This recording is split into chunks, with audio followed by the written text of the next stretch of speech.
Bom, a gente continua fazendo uma radiografia das empresas que enfrentam a crise, não só aqui no Brasil, mas em todo o mundo. A empresa americana Cushman & Wakefield é uma das maiores do mundo em serviços imobiliários corporativos, com escritórios em 60 países. Em 2019, o faturamento global foi de quase 9 bilhões de dólares, prestando serviços como administração de propriedades, instalações, locação, avaliação de imóveis e outros. A arquiteta Celina Antunes é a presidente da Cushman & Wakefield na América do Sul desde 2003 e do escritório dela aqui em São Paulo, ela hoje comanda mais de 2.000 funcionários em 6 países da região. E ela, que atende gentilmente o Jornal da Manhã, na manhã desta terça-feira. Muito bom dia, agradeço a senhora pela atenção. Aqui o Beto Caetano também, nosso comentarista de Economia e Negócios, que participa da entrevista. Bom dia para a senhora. Bom dia a todos. Bom, é um prazer estar aqui. Nós é que agradecemos. Existe crise nesse setor? Claro que todas as empresas sofreram de alguma maneira em relação à crise, mas é uma empresa muito grande e tem, claro, o termômetro de países como o Brasil, países como os Estados Unidos e outros países que não foram afetados tanto pela pandemia. De que maneira a empresa enfrenta essa crise, talvez de uma maneira desigual em relação aos países? Sim, cada país tem um cenário distinto e cada segmento do mercado também sofreu de formas distintas. Você pegar o segmento de varejo, né, os shopping centers, as lojas, restaurantes, etc., esses sofreram efetivamente com a pandemia, tiveram que fechar suas operações e um monte de atuação em cima desse segmento foi tomada no sentido de tentar manter a ocupação desses espaços para pós-pandemia, né? Já o segmento de escritório corporativo e industrial tem outra vertente e sofreu menos do que o segmento de varejo. Mas, de forma geral, todos nós estamos sofrendo, ou com fluxo de caixa, ou com alguma interrupção de negócios, né? De forma geral, isso está acontecendo. Beto Caetano, a sua pergunta, Beto. Celina, bom dia, muito prazer em revê-la e bom dia a todos que nos acompanham aqui na Jovem Pan.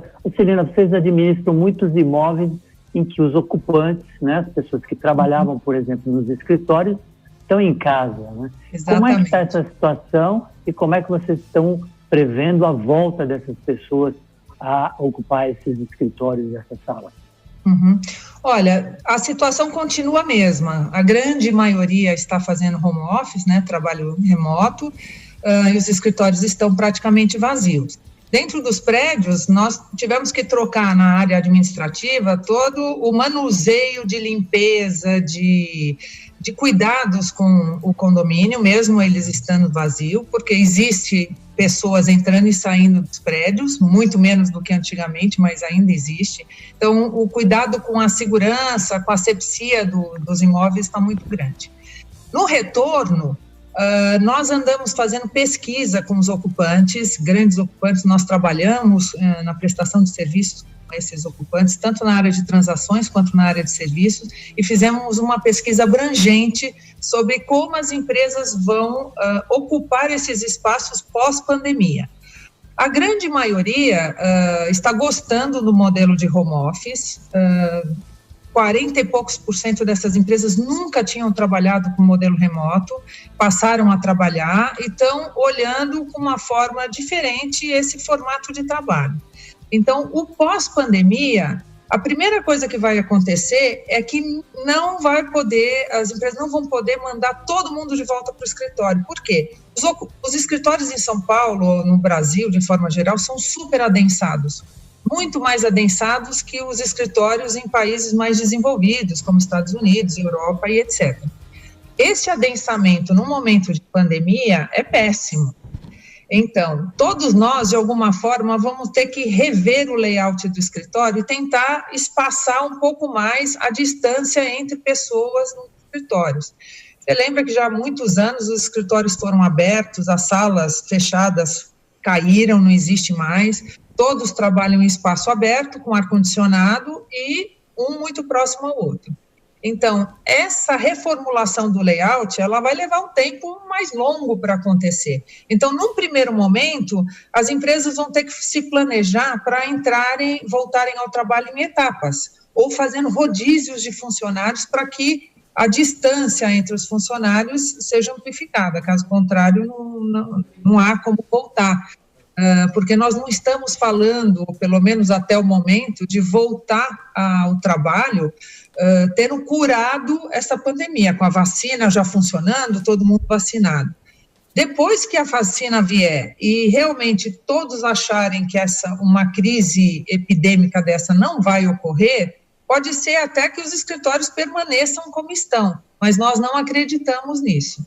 Todos os nossos escritórios do mundo, inclusive os lugares onde já abriram os mercados, né, em alguns lugares da Europa, na China, na Alemanha e etc., as pessoas da própria empresa nossa não estão ocupando 100% do escritório, está havendo rodízio de pessoas e distanciamento, e muito manuseio diferente do escritório, sabe? Todos têm que girar no sentido horário, para não cruzar com pessoas no corredor, distanciamento das recepções, quando recebem visitantes e etc.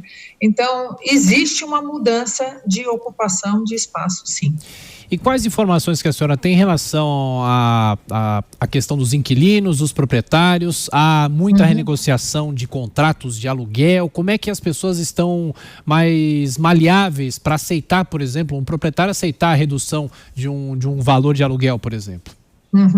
Olha, no mercado de varejo, todos aceitaram, isso já é público, os grandes varejistas, os grandes donos de shopping center já até anunciaram as negociações que foram feitas, não tem como fugir disso.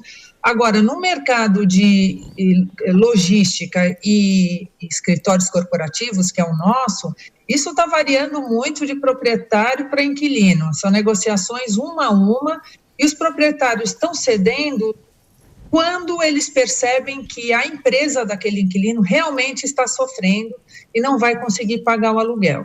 Aí existem negociações, não existe nenhuma tendência para eu falar todos estão conseguindo redução efetiva ou estão postergando por alguns meses o pagamento dos aluguéis. É muito variável isso, é inquilino por inquilino dentro dos prédios. Agora, de forma geral, se o inquilino ainda ocupa aquele espaço, mesmo sem pessoas, mas tem as instalações dele, o proprietário não pode alugar aquele espaço porque ele, de fato, não está livre.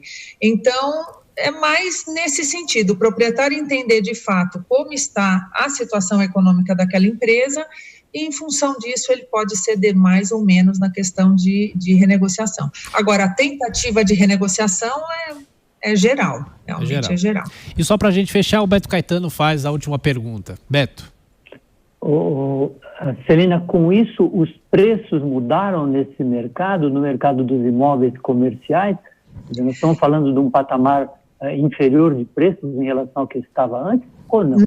Não, no mercado de escritórios não houve essa redução de preço. O mercado é um pouco lento, né? Quer dizer, uma empresa decide mudar para um espaço, ela leva um tempo até ocupar aquele espaço. Como todo mundo foi pego de surpresa com a pandemia, as empresas que estavam mudando, ampliando ou mudando de espaço, elas continuaram com o planejamento. Então, elas ocuparam esses espaços, o mercado estava com tendência de alta quando houve a pandemia, os preços já estavam subindo, então ainda não houve uma redução no preço pedido dos imóveis. Mas, de novo, a gente sempre mede o mercado com preço pedido e o preço fechado é outra coisa e varia de tamanho da locação, quantos metros quadrados a empresa vai alugar, e é uma renegociação aí fechada entre as partes e óbvio que depende do tamanho, acaba havendo uma redução, mas no preço pedido não houve. Inclusive a Faria Lima, que é a região mais cara de São Paulo, houve até um aumento no preço pedido. A taxa de vacância caiu e houve um aumento no preço pedido. Senhora Celina Antunes, que é presidente da Cushman & Wakefield aqui no Brasil. Mais uma vez, muito obrigado por nos atender, por prestar esses esclarecimentos e boa sorte. Até a próxima. Até a próxima. Obrigada.